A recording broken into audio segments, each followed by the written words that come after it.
Merry Christmas and Happy New Year!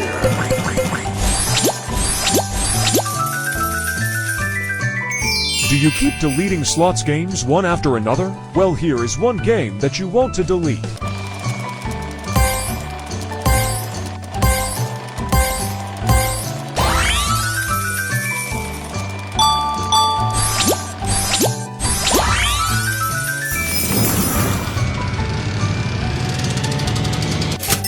Epic win! Cash Tornado! Play now! Hey everyone, welcome back to the shop. The night is quiet. The only sound is the low electric hum of the old fluorescent lamp hanging above the bench and that deep, familiar smell of dust, oil, and decades-old wood that never really leaves these days. In front of me lies a relic, a massive early 2000s computer monitor, the kind with a thick glass screen and a plastic case heavier than some modern televisions. To almost anyone else, this thing is electronic waste, something to be tossed into a dumpster without a second thought. But when I look at it, I don't see junk. I see a perfect 250mm disc of crystal clear acrylic that has been hidden from the world for 20 years, just waiting for the moment it gets to spin again. There's something almost sacred, almost meditative about rescuing objects the rest of the world is already looking at. This monitor once sat on someone's desk while they sent their first nervous emails, watched grainy YouTube videos at 360p, laughed at stupid memes, maybe even edited their wedding photos. It was part of countless small human moments, and now every circuit board, every screw, every tired capacitor inside it is dead, except this one piece of acrylic that is still flawless. Tonight, that forgotten piece becomes the heart of a real workshop machine, a disc sander that will quietly, faithfully smooth wood long after both it and I are gone. We're not building this because I can't afford a factory-made sander. We're building it because only when you take trash in your hands, cut it, weld it, balance it, and finally hear it roar to life, do you truly understand what a tool actually is. A tool is not a product. A tool is a conversation between you, the material, and time itself.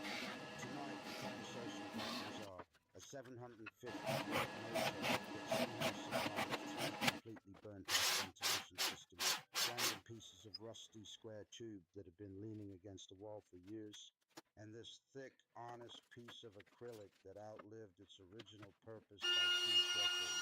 3 orphans, 1 new life. Let's begin. Disassembling an old monitor always feels like performing an autopsy on a small slice of history. You remove screw after screw, the plastic creaks and sighs like it's reluctant to give up its secrets. And finally, you lift away the shroud. And there it is, 8mm of perfectly clear acrylic, untouched by scratches, untouched by sunlight for 20 years. I run my finger across the surface and it's cold, almost icy, but completely, brutally honest. This material never pretended to be anything it wasn't. It just waited. Cutting a perfect 250mm circle without a CNC or a laser is an act of pure trust. Trust in the blade not to wander. Trust in your hands not to shake. Trust in the acrylic not to crack under pressure. You draw the circle the old school way, find the center with a compass and a steady pulse, and then you guide the blade slowly, breathing with the machine. When the disc finally drops free, it lands on the bench with a soft, satisfying thud, the exact sound something makes when it is born for the second time. Down on the floor waits the motor. It looks tired, covered in dust and old grease, but when I cleaned the bearings last week, it spun as smoothly as the day it left the factory. 750 watts, 2800 RPM, raw, uncomplicated power, enough to turn impatience into dust in seconds. I build the frame from 20 by 20 square tube that has been rusting peacefully behind the garage since who knows when. I cut, I weld, I grind, I paint everything out so the machine almost disappears into shadows. The only spinning disc remains the star of the show. Every extra ground, every unnecessary bracket I leave out. The secret to any good automated tool is ruthless minimalism. Include nothing that doesn't have a reason to exist. Less is never lazy when it's honest. The work table is made from another piece of acrylic. this time, almost delicate, but still strong enough to take real punishment. I cut a precise slot so the disc can rise through it like the moon through clouds. Then I add the angle adjustment, a couple of slotted brackets, a wing nut, and suddenly it tilts smoothly from 0 to 50 degrees. Nothing here is over-engineered.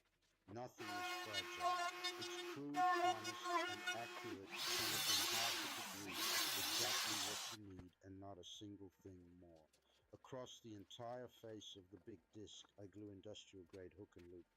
When the first sheet of 80 grit abrasive rips onto it, the sound is pure commitment, like tearing open a letter you already know will change everything. Under the table, I weld a simple 50mm dust port aimed directly at the point where wood meets grit. Later, when a shop vac is connected, the storm of sawdust will vanish before it even learns your name. Clean work is respectful work. First power-up is always the moment of truth. The disc wakes, slowly finds its balance, then suddenly screams into full voice. For a split second, I'm afraid the acrylic will explode into 1,000 shards, but it doesn't. It just sings. I take a rough piece of oak that has been sitting in the corner since last winter and press it gently against the spinning surface.